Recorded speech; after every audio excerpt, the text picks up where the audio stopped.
So, you finally want to track food, your macros, your calories. Good job. But you don't know how the hell to do it. Like, you just don't know how to do it. You don't know where to start. You don't know where to begin. No one has ever taught you how to track your food. Well, you guys, today I'm going to teach y'all how to track your food with, just give me a second, the MyFitnessPal app. The wonderful app that literally you need to use to track your food and nothing else. So here we go. Here's how we get started. So first off, you want to download the MyFitnessPal app. And then second off, if you do not have a scale, get a scale. This is gonna be your best friend for 2019. Like, you're gonna be using it so much that you're probably gonna be addicted to it. Like, the only thing that you're gonna be on for 2019 is the MyFitnessPal app and your handy dandy scale that you're gonna take everywhere with you and measure all your food so you become aesthetic. It's what you gotta do. Once you get the MyFitnessPal app downloaded, you guys realize that literally the only reason why you need this app is because it keeps track of your macros and your calories. That's it. Nothing else, okay? I don't care about anything else. All it cares is that it's an organizer, so you know how much you ate and you know how much more you need to eat. That's it. There's nothing special about the MyFitnessPal app. Yeah, there is. It makes you look up how many calories and all this and that, when you could just Google that too. But then the main fact here is that you literally only want to use this so you can track your macros or calories. Macros are even better. But first off, how many macros and calories do I even need for a daily? Right? Because everyone's different. Well, I made a video on that. You could check the description box down below. That one got like no views, I swear to God. I went so detailed on it. But if you don't want to watch that, it's alright.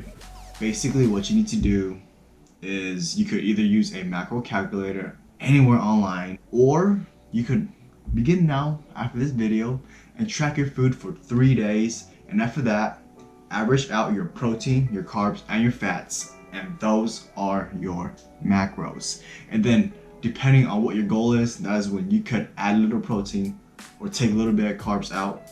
Depending on what you want to do, then you can master your macros. Alright guys, so how do we track them? So let's just get started. What am I doing? Alright guys, either on this side or this side, we're gonna go to my MyFitnessPal app now. So we're on my lovely page, right? MyFitnessPal app. Now, I know I'm already on this page, okay? Now, whatever you do, okay, it's gonna take you through all these steps. It's gonna say, how much do you work out? Are you very active? Are you not active? What's your weight? What's your height? What's your age? Just go through all that. The MyFitnessPal app is gonna estimate and caloric maintenance for you. But it's not true, okay? Everyone's caloric maintenance is different. Your caloric maintenance is not determined by your weight, your height, or your age, or anything, all that. It's dependent by you and your own metabolic rate. So after you watch this lovely video that I'm doing, you're gonna track your food for 3 days, right? And then after that, you're gonna find out what your average is for your fats, protein, and carbohydrates. So for instance, if your protein for day 1 is 120, and your protein for day 2 is 140, and your protein for day 3 is 130, add those numbers up and then divide that by 3, and you're gonna get. And then do the same thing for fats and carbohydrates, okay? Now, I'm gonna teach you guys how to use the app to track your food. So we're back here on my page, right? The only button that you should use is the bottom one when it says the plus sign. Once you click on it, ignore status, ignore water, ignore exercise, and ignore weight. The only thing that you should be using this app for is for tracking food, okay? And then bam, click on food. It has breakfast, lunch, dinner, or snacks. It does not matter which one you pick because it's all accumulated daily. That means it's all gonna add up for that certain day. But then you could be organized and do breakfast, lunch, and dinner and snacks, you know, and divide it up like that. So for instance, we'll click on breakfast, right? And then you have the options to search for food, right? If I was to put an egg, we search for an egg, and then bam, we could input that, and then bam, we have an egg in there. We can also swipe it and delete it, Okay, so another way to add it on is if you go to the second thing to the left where it says diary, click on that, and then it's gonna take you to your diary. Breakfast, lunch, dinner, snacks, exercise, and water. Ignore that, all right? And then basically, you just click add food. Click add food for breakfast, add food. And then you can do the same thing. You can search for food, right? Or on the very right corner, you can also have the option to scan a barcode. See that? Now we're at this thing where we scan a barcode. So right here I have Adam's peanut butter, right? I can scan it. Scan it. Boom. There it is. See? Serving size and number size. Obviously, let's say if I want to eat 2 tablespoons of peanut butter, right? My serving size is 2 and my number of serving is 1, right? Because in 2 tablespoons, there's 1 serving for 2 tablespoons. Am I making any sense? You can also click on the serving size, you guys, and you can change it up. Maybe it's for each serving size, it's 1 tablespoon. And then for the number of servings, I could put 2 instead. I hope that makes a lot of sense. It's so simple. So for example, again, what if I want to eat 4 tablespoons of peanut butter, right? I could click on the number of servings and then I could click on 4 because my serving size is only 1 tablespoon. So the numbers of servings I need is 4. Or I could go back to serving size, click 2 tablespoons, and because I only ate 4 tablespoons of peanut butter, let's click on number of servings. Let's put 2 because 2 times 2 is 4, right? Serving size, number size, it adds up. This is really simple, guys. This is like common sense. And then look, that's it. Wow, so amazing, right? And for breakfast, I had 4 tablespoons of peanut butter. Let's say that I also had some rice, all right? Let's look up some rice. Rice. Oh look, rice cooked. Click on that. 0.8 cup is actually not as accurate. So when you measure rice, cereal, or oats, any of that, measure it by grams. So this one is not a good option. Let's click on this one. This one says with rice. With rice. Yeah.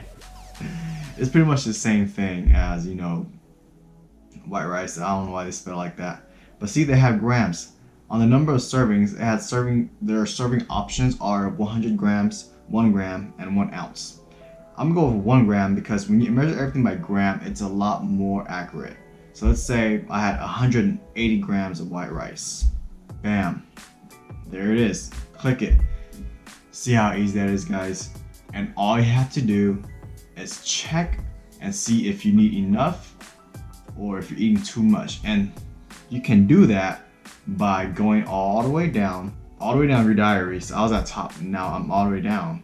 And then click on nutrition. When you click on nutrition, go to macros, right? And voila, look at that. It has your macro count. I got 21 grams of protein, 35 grams of fats, 65 grams of carbohydrates so far. And then, you know, you basically just eat. You eat until these numbers add up to your macros. And that's how you track food, guys. So easy, right? That's how you track food. Don't make it hard on yourself. It's so easy. There's many methods. You can prep your meals by adding in breakfast, lunch, dinner, and all that. And you can meal prep and switch them up. Or you could eat along the way and just add them as you go. And then make sure that it hits your macros. Boom, you're tracking food. That's it. You guys, this is literally what I've been doing for the past 6 years now. No, 5 years. Let me tell you guys a story. Did you guys know that back then, I used to track these calories and macros by hand? I remember when I was in my pre-calculus class in senior year, right? And then, oh, I have not been using this app for a long time, actually. It's only been about a good 3 years or so. But when I was in a senior in high school, I was in a pre-cal class. I didn't care if I failed that class because I was gonna graduate anyways, and pre-cal was just hard ass crap.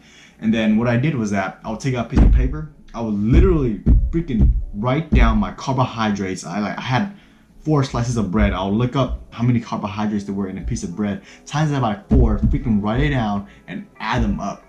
Yeah, I used to add up my macros by hand. You guys are lucky that we have the MyFitnessPal app and all these other wonderful apps that can help you guys with your fitness journey. So now that you know how to track your food, right? You either have your macro count because you're gonna track your food for 3 days and figure out your macro count by averaging it out, or you already know what your macro count is by watching my video down there below, or you use a macro calculator or a calorie calculator online, whatever, and you adjusted it to your liking. Alright guys, thanks for tuning in this video. Don't make tracking food so hard. And if you have any more questions, comments, concerns, let me know. And if it's your first time, then just, click that right there. And I'll see y'all next time.